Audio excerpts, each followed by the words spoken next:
গতকাল আমি ভাবছিলাম যে আবার নতুন করে জন্মালাম। ইনার জন্মকাল, জন্মস্থান এবং জন্মদাতা পিতা, এদের কথা এবং ইনার জন্মের তারিখ, এগুলো নিয়ে ইনার মনে সংশয় আছে। ইনি প্রতি মুহূর্তে নিজেকে এক একবার করে জন্ম দিচ্ছেন।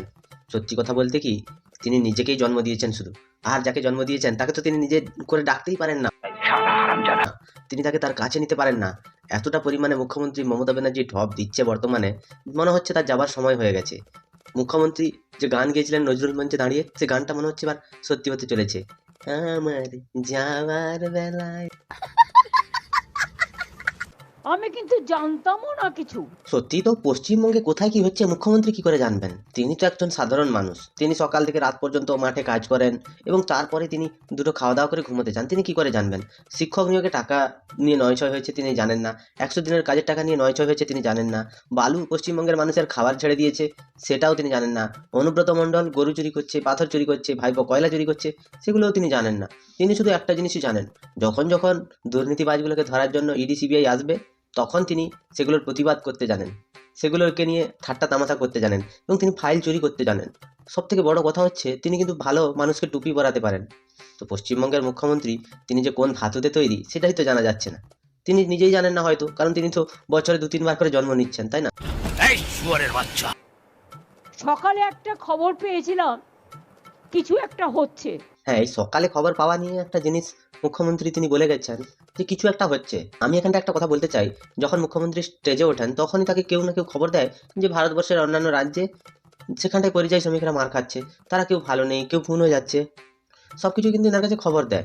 এই খবরগুলো কে দিচ্ছে সেই মালটাকে একবার দেখার আছে। বেশ, আমিও দেখে নেব। তো আমি আর কাউকে জানবার চেষ্টা করিনি, কারণ মাথায় মারার পর থেকে আমি ভোর 4টের আগে কোনোদিনই ঘুমোতে পারি না। মাথায় মারার কথা হচ্ছে। মুখ্যমন্ত্রী মমতা ব্যানার্জিকে নাকি সিপিএম মাথায় মেরে তার মাথা নাকি পুরো খারাপ করে দিয়েছিল, তিনি নাকি রাত্রেবেলা ঘুমোতে পারেন না। রাত্রেবেলা ঘুমালে এই যে কয়লা চুরি, বালি চুরি, পাথর চুরি, টাকার হিসাবগুলো কে রাখবে? নবান্নের 14 তলাতে যত দুর্নীতির কথা আলোচনা, যত বিলাসিতা, সেগুলো নিয়ে কে ভাববে? আর ঠপবাজি হচ্ছে মুখ্যমন্ত্রীর রক্তে রক্তে মিশে আছে। একটা জিনিস হচ্ছে, কাউকে এরকম রোগ হয় সেটা আমার জানা ছিল না। পশ্চিমবঙ্গে নিপা ভাইরাসের থেকেও আরো বেশি শক্তিশালী এবং মানুষের শরীরের জন্য ক্ষতিকর হচ্ছে সিপিএম এর মার, এবং সেই মারে মুখ্যমন্ত্রী তার স্মৃতিশক্তিটা হারায়নি, কিন্তু তিনি রাতে ঘুমোতে পারেন না। কি কষ্ট, কি যন্ত্রণা! মুখ্যমন্ত্রী বলেই পেরেছেন, সাধারণ কোনো মানুষের পক্ষে সম্ভব নয়। এ কোনো সাধারণ মেয়ে নয়, এ হচ্ছে কেরণমালা। তাই সকালেই 2-3 ঘন্টা জাস্ট আমায় ঘুমিয়ে নিতে হয়। অভিষেক আমাকে মেসেজ করেছিল, মেসেজটা মিস করেছি। হ্যাঁ, অভিষেক মেসেজ করেছিল, মেসেজটা খুব মিস হয়ে গেছে, কারণ অভিষেককে বাঁচাতে গেলে মুখ্যমন্ত্রীকে সারা রাত জাগতে হবে। আর অভিষেক ব্যানার্জি তার জীবনে যত পাপ করেছে সেই পাপগুলোকে ঢাকা দেওয়ার জন্য মুখ্যমন্ত্রী মমতা ব্যানার্জি তাকে তো দুর্গা সেজে এখানটায় উপস্থিত হতে হবে, তাই না? আর পশ্চিমবঙ্গে থেকে মুখ্যমন্ত্রী মমতা বন্দ্যোপাধ্যায়ের বিরুদ্ধে কেউ কথা বলবে, সেটা কিন্তু মুখ্যমন্ত্রী মেনে নিতে পারেন না। সে ইডি হোক, সিবিআই হোক, সে কেন্দ্রীয় বাহিনী হোক, এনএসজি হোক, যে আসুক, পশ্চিমবঙ্গের মুখ্যমন্ত্রী কাউকে ছেড়ে কথা বলবেন না। এখানে যদি স্বয়ং রাষ্ট্রপতিও আসেন, তারও আইন এখানে পশ্চিমবঙ্গে চালু হতে মুখ্যমন্ত্রী দেবেন না। একটা কথা হচ্ছে কি, পশ্চিমবঙ্গটা এমন একটা পজিশনে মুখ্যমন্ত্রী নিয়ে গেছেন যেটা মনে হচ্ছে না এটা কোনো ভারতবর্ষ নয়। ফিরহাদ হাকিম মুখ্যমন্ত্রীর পেয়ারের ভাই, তিনি বলেছিলেন এটা একটা মিনি পাকিস্তান। তো আমারও কোনো কোনো সময় গিয়ে এটাকে মিনি পাকিস্তান হিসাবেই মনে হচ্ছে। একটা ভদ্র মানুষের কাছ থেকে আপনি ভদ্রতা আশা করতে পারেন, কিন্তু যে কোনোদিন ভদ্রতাই দেখালো না, নিজেদের হোম মিনিস্টার আজ পর্যন্ত পাওয়া যায়নি। গুজরাটের প্রাক্তন হোম মিনিস্টার মিস্টার হারিন পান্ডে। একদম সত্যি কথা, ভদ্র মানুষের কাছ থেকে আপনি ভদ্রতা আশা করতে পারেন, এবং তৃণমূল কংগ্রেসের থেকে আপনি চুরিটাই আশা করবেন, এর বেশি কিছু আশা করতে আপনারা যাবেন না, কারণ তৃণমূল কংগ্রেস মানেই চোর। মমতা ব্যানার্জির আদর্শ এবং অনুপ্রেরণা ছাড়া পশ্চিমবঙ্গে তৃণমূলের নেতারা এত বিপুল পরিমাণ অর্থের মালিক হয়তো হতে পারতো না। মুখ্যমন্ত্রী মমতা ব্যানার্জি নিজে বলছেন যে কার থেকে কি আশা করবেন। বলি, পশ্চিমবঙ্গের মানুষের তোমার থেকে কি আশা করবে? কাজ না ভাতা? 500 টাকা, 1000 টাকা, এগুলো আশা করবে? বছরের শেষে কৃষক বন্ধুর টাকা আশা করবে, না 100 দিনের কাজের টাকা আশা করবে?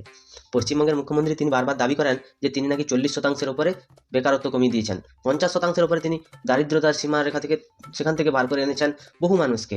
তো এই 100 দিনের কাজ, এগুলো দিয়ে, এবং পশ্চিমবঙ্গে বিভিন্ন প্রকারের যে সরকারি অনুদান, যাকে এক কথায় ভিক্ষে বলে, সেগুলো দিয়ে পশ্চিমবঙ্গের মুখ্যমন্ত্রী ভোটগুলোকে কিনে নিচ্ছেন।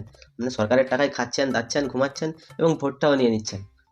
এই ফালতু কাজগুলো না করে যদি পশ্চিমবঙ্গের মুখ্যমন্ত্রী তিনি যদি শিল্পের দিকে একটু নজর দিতেন, কুটির শিল্প, কচুরিপানার বালিশ, তারপরে কাশফুলের বালিশ, এগুলো নিয়ে তিনি যদি না ভেবে একটুখানি কলকারখানা নিয়ে ভাবতেন, পশ্চিমবঙ্গের কটা ছেলে অন্তত চাকরি পেত, তারা কাজ করার সুযোগ পেত, তারা দুবেলা দুমুঠো ভালো খাবার পেত, পশ্চিমবঙ্গের মানুষকে ভাতার লোভ দেখিয়ে পশ্চিমবঙ্গের মানুষের শিক্ষার আর সেগুলো থেকে বঞ্চিত করছো, এগুলো কি ঠিক করছো? মাদারের বাচ্চা। এগুলো নিয়ে তোমাদের কি মতামত তোমরা আমায় কমেন্টে জানিও। যদি ভিডিওটা ভালো লাগে তাহলে লাইক করো, কমেন্ট করো, শেয়ার করো, সাবস্ক্রাইব করো, পাশে থাকা বেল আইকনটা প্রেস করতে একদম ভুলবে না। সবাই ভালো থেকো, সুস্থ থেকো, সাবধানে থেকো, আর দেখতে থাকো বাংলা আর কোণে ঘর।